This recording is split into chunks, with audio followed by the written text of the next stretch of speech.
Hi ladies, I just wanted to make a quick video. I know I said I was going to make a video, I think it was like 2 days ago when I went to the doctor with the results. Do excuse my hair first of all because I just woke up maybe about 5-10 minutes ago and I'm gonna iron it, but I washed it last night and well, this is how it comes out when I let it air dry overnight. I got it done when I went to my vacation, when I went on my vacation in Florida. I went and got it done at my hairstylist, and it's that ombre look with black and red. Anyways, so these here are my bangs that I have to straighten. You see, my hair is borderline curly. It's more wavy than anything, but it's just a hot mess. Let's see if I can. Well, that didn't help none. Anyways. So, basically, the whole point of this video is because I want to rant a little bit. I'm pissed off. I'll be honest. I'm very pissed off because after I got out the doctor's office, basically what they told me was when I got my lab results back, they told me that I wasn't. That they canceled the cycle basically because the Clomid was not working, and I had one of two options: to either do a Clomid again at 200 milligrams or do injections. Now here's the problem with both. The problem with Clomid is that the manufacturer, according to the doctor from what my RE told me, the Clomid, the manufacturer recommends a maximum dosage of 150 milligrams of Clomid. I took that already. He said that we could do up to 250, that the next dosage amount would be 200, but I've already done Clomid. That was the second time. The first time was 100, the second time was 150. I didn't want to have to do Clomid again because I wasn't seeing results from it. Clomid did not work for me. Point, period, blank. It got the follicles to grow a little bit, but nowhere near where they needed to be, and it did not help me ovulate. It did not grow the follicles, nothing. So, it didn't work. Period. It just didn't work. So I wasn't going to put myself through another Clomid cycle for what, right? I mean, I put myself through another Clomid cycle. That's emotional stress, mental stress, physical stress that I'm going to be putting myself through for what? I mean, yeah, for a baby, but it's going to be for nothing because it's not going to do anything. It didn't do anything the second time around. It's not going to do anything the third time around. So, to me, Clomid wasn't even an option. So, the other option he gave me was injections. To do another cycle to start a new cycle with injections. Now, the problem with that is the cost for it. The cost for it was $2,300 for the IUI and all, and for that process, and then it was $1,500 for the actual medicine. So it's $1,500 for the actual medicines. So that's $1,500 plus 23. You do the math. That's $3,800. I don't have $4,000 sitting around right now. What they did say was that they would apply, since they canceled the first cycle, they would apply that amount that I paid to the new cycle.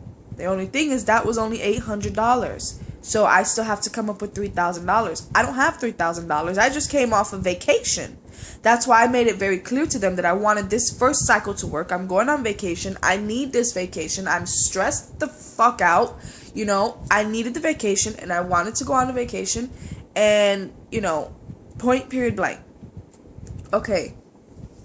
So I don't have the money. So they told me, well, in the future, if I decide to do it, let them know and they can apply it. Okay, fine. Now, that was 2 days ago. That was on Tuesday. Today is Thursday. I cried on Tuesday, and I cried, and that's why I didn't do a video then, because I was just so emotional. I couldn't even speak. I couldn't even talk to my mom. I was just so emotional. I felt like this dream that I had of being a mother has been ripped away from me, all because of a fucking dollar sign. Like, that's how I feel. Like, I'm just so enraged. I'm so enraged. So I forgot. So my mind has been off of it. Yesterday, my husband and I, we went to IKEA. We got some things for our apartment. And,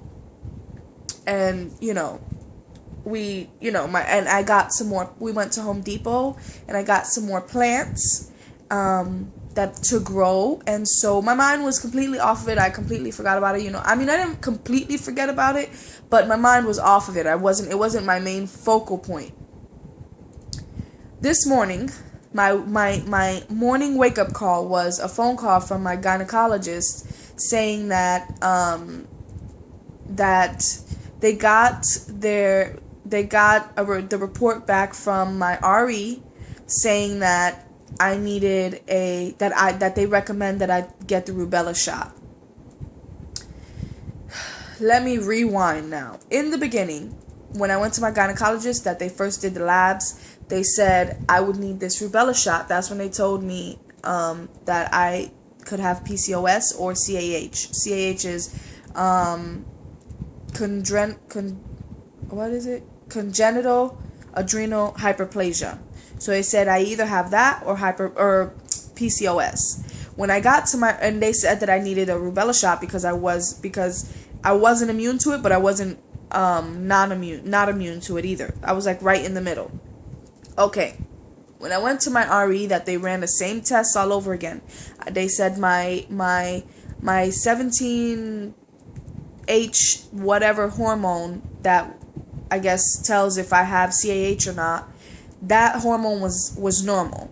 And they said that it goes up around a certain time and then it goes back down. So they probably took my blood when it was around the time in the cycle that it elevates this, that, and the third. So it was normal. Then they said my testosterone was normal. All these other things were normal. So basically they were taking a guess as to what I had. They didn't really tell me for sure if I have PCOS. They said that they have more tests to run, but because I don't grow facial hair, if you can see, I don't have facial hair. I don't have hair around my, and this is going to be TMI, but around my nipples, I don't have hair there. The only place I have hair is around, like that, I guess you could say that happy trail. So they said because I have hair there, that's why they would say that I have PCOS. Oh, and besides the fact that I don't ovulate. I don't know. Or I don't get my menstrual cycle on a normal basis. So, I don't know. I mean, I've been shaving that. I don't know why I started shaving it, but I've been shaving that little patch there, and it's not like woofing like a man. No, it's just like little hairs, and it irks me to see hair there, so I just take it out. I don't know. But anyways, that's besides the point. So that's when she referred me to my reproductive endocrinologist, the fertility office. So when I went to the fertility office, they said I didn't need. They said that they ran the test for rubella, that I was immune to it. I was more than immune to it. So they said I didn't need it. So now, after some time has passed, right, I'm sleeping, and I get a wake-up call from my gynecologist's office saying that the fertility office sent my report over to them, and in the report it says that they recommend that I get the rubella shot. After I had personally spoke to my fertility office about this when I first started going to them, they said I didn't need it. Now they're saying I do need it. So it's like for me, it's opening up this, after I had suppressed the feelings and the emotions of this whole process, it's opening that up all back over again for me. It's like opening up a can of worms that I didn't want open, because it's frustrating and it's hard to deal with. I feel broken. I feel like it sucks. I feel broken. I don't feel like a woman because I can't have children. And who knows if I ever will. Who knows? I mean,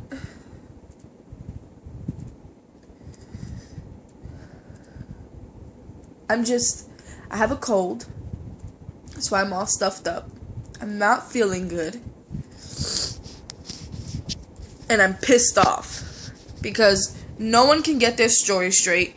No one can get their facts straight. And they're yoking me around and jerking me around like if this is not an emotional process. They have completely lost their touch of sensitivity when it comes to this topic. Like, I'm so disgusted by it. I'm so angry. I'm hurt. Pissed off. Because it's like they fill me with all this hope that it's going to happen. And it doesn't.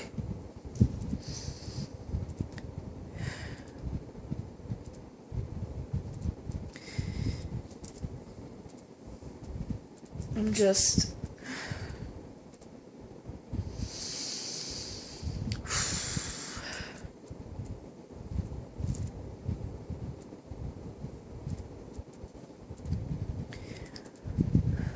I've been trying to stay positive. I've been trying to keep my head right, you know? Keep my head clear and just completely stay positive and leave it in God's hands.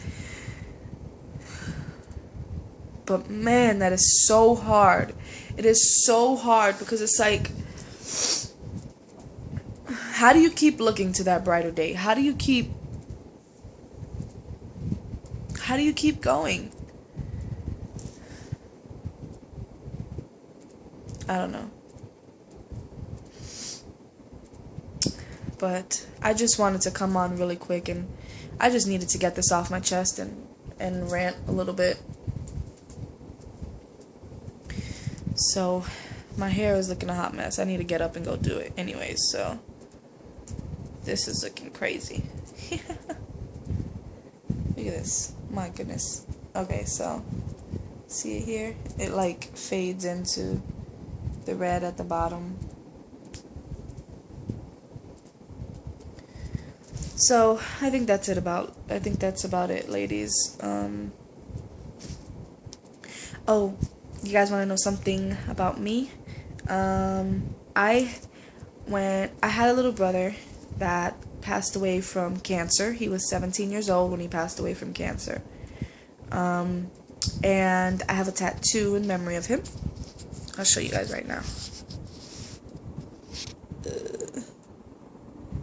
It's a Vans. I'm sure you guys are familiar with the brand Vans. When he was alive, he was a Vans fanatic. He had them in like every color, every different style, high top, classics, I mean everything, Vans shirts. He was in love with them. And so I got that in memory of him. Yeah. Just something about me. He is what keeps me going. He never gave up. And he never gave up, not even on his deathbed. He still believed in God and still believed in God can do miracles. And he always said that if God was going to heal him, he was going to heal him completely and leave him here, or he was going to heal him completely and take him with him. And he was fine with whichever decision. A 17-year-old told me this. You know, that was something that impacted my life in such a big way. And I think that's why I try to hold on to the faith and the hope of God and his miracles. And I know that God is not going to do anything. He won't give me something that I can't handle. And he won't, as long as I remain faithful in him, he won't leave me in the dark. And I know that I have to just keep praying and keep praying and keep asking him and claiming what I want all the way up until I receive it. And then after that, thanking him for it. I know that he will take every option away from me, every human option away from me, and leave me with the only option of turning to him. That way, when it does happen, I know for certain that it came from him, to give him all the glory and the praise. And that's what I'm going to try and keep my mind straight on. Sometimes things are easier said than done, and I know the enemy is always looking to destroy me. I'll probably do another video later telling you guys about my trip to Florida. If you haven't checked out my videos that I posted up, check them out. It's of me surprising my mom at work. She did not know we were going. It was a complete Mother's Day surprise for her and my mother-in-law. So check those videos out. Leave comments. It was pretty amazing, and I'll probably put up a video later on today or tomorrow or something just saying how my trip went. But I guess until next time, I'll see you guys, and God bless and take care. Bye.